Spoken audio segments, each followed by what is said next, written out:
The power of being alone. When Gautama Buddha was asked, is it better to walk alone or in company? He said, it's better to walk alone than to walk with a fool.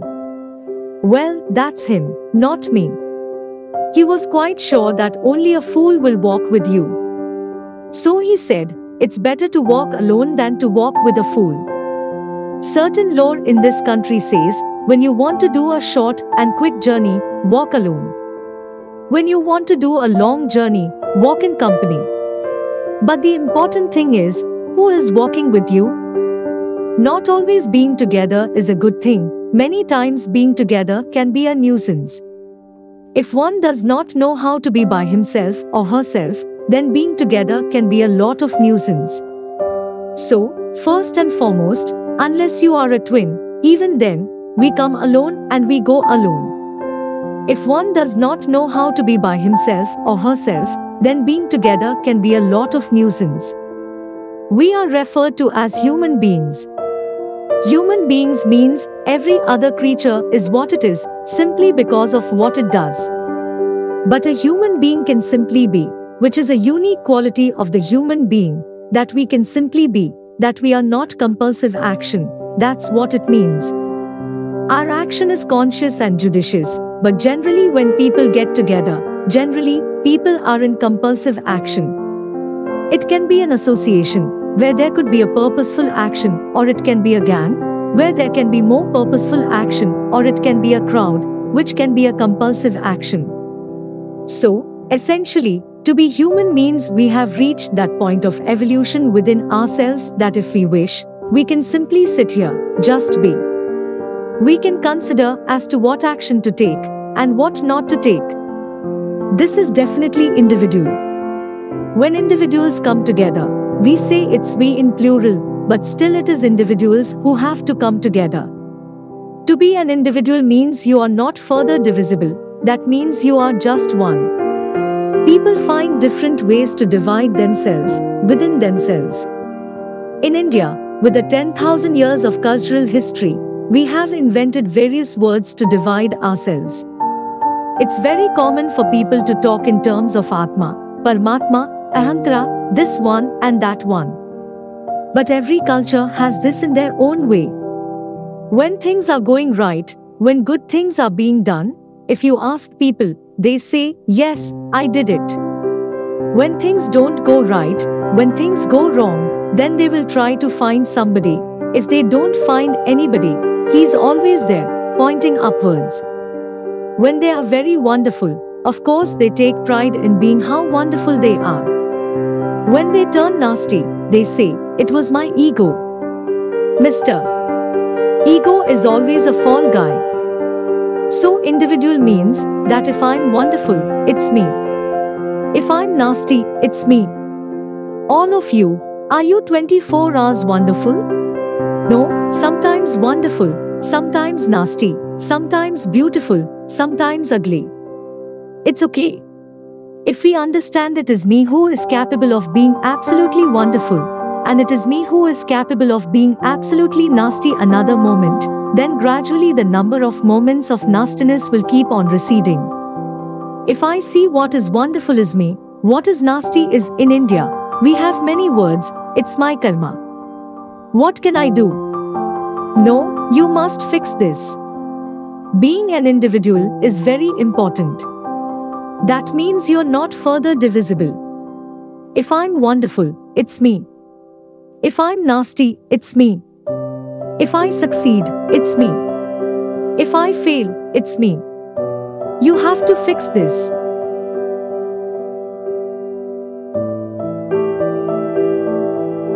How many people within you? 1? 2? Only one. If you're one, you're a normal human being. If you're more than one, you're either schizophrenic or you're possessed. You either need a psychiatrist or an exorcist. But you will see whenever things don't go right, another guy will pop up from somewhere. So becoming an individual means you killed all those pop-ups and just said, this is me. This what is me has many dimensions. If I don't see this as an individual, I cannot divide this further. then transformation will not happen. If transformation does not happen, if people come together in that state, there will be more mess than solutions. All creatures hang out together. Whether it is various wild creatures, most of them hang out together. Even monkeys who are just one step behind us, they are also in bunches. It is only human being who can sit alone and transform himself or herself, because this is the prerogative of being human, that we can simply be. This is why you are called human being. You're capable of being. You are not in a compulsive state of activity. If you want, consciously you can evolve. In this evening you can evolve, if you're willing. It doesn't take 1,000,000 years, because our evolution is not biological anymore, our evolution is conscious. For every other creature, it is fixed. Nature has fixed lines, within which every other creature lives and goes. But once you have come as a human being, there is only bottom line, there is no top line. There is no limit as to how a human being can become. So before we associate ourselves with people, it'll be good, every day in the morning or a certain period of your life, if one withdraws to spend a little time with oneself and see how, in what ways can this be a little better than the way it was yesterday. This life, how it can be a little better life than what it was yesterday. Because most people are coming together for their needs. To fulfill needs, people come together. Some people come together to fulfill a purpose or a cause. Some people come together to eat, drink and be together because they cannot be alone. This is something that every human being must do. A certain period of time, you do one thing, just 24 hours, take a break from everything. Not today, right now you're among people. You take a break sometime, just 24 hours, and don't read, don't watch television, don't use a phone, simply sit in your room, alert, not sleeping. And if you watch the nature of your mind, you yourself will certify this is a madman. Because for most people, their mind cannot stay on any one thing, unless they're in activity, simply they cannot be here. In compulsive state of psychological activity is on. When you are like this, you cannot be. That means you cannot be a human being. Being has to happen, only then togetherness will be very rich. If you know how to be by yourself, then coming together will be hugely rewarding and of tremendous value. That means we came together consciously. There is a certain power to being alone, a mysterious and adventurous allure that calls out to the daring and the bold. It is a journey that not many are willing to embark on, but for those who do, the rewards are endless. Being alone has the power to unlock secrets, reveal hidden truths, and uncover aspects of oneself that one never knew existed. It is a journey that may be frightening, but the rewards are well worth it. We will delve into the power of being alone and explore the many benefits that come with embracing solitude. From self-discovery to creative inspiration, the journey of being alone is one that should not be missed. Understanding yourself. Being alone allows you to reflect on your thoughts and emotions, which can help you gain a better understanding of yourself. When you are alone, you are free from distractions and external influences, which can help you focus on your inner experience. This can provide an opportunity for self-reflection and self-examination, which can help you gain insight into your emotions, thoughts, behaviors, and beliefs. As you reflect on your internal experience, you may become more aware of patterns, habits, and behaviors that may be holding you back, and this can help you make positive changes in your life. Additionally, increased self-awareness can lead to better decision-making, improved relationships, and greater overall well-being. Lower stress levels. Being alone can give you a break from social interactions and the demands of other people, which can help reduce stress levels. Social interactions and the demands of others can create stress and pressure in our lives, and this can lead to feelings of exhaustion, burnout, and frustration. Taking a break from these demands and spending time alone can provide a much-needed respite and can help you to relax and unwind. When you're alone, you don't have to worry about impressing anyone or living up to anyone else's expectations. You can simply be yourself and let your guard down, which can help to reduce feelings of stress and anxiety. Additionally, when you are alone, you have the opportunity to focus on self-care activities such as meditation, yoga, or reading a book, which can also help to keep yourself calm. Independence and self-reliance. Spending time alone can be a powerful tool in the journey to becoming more independent and self-reliant.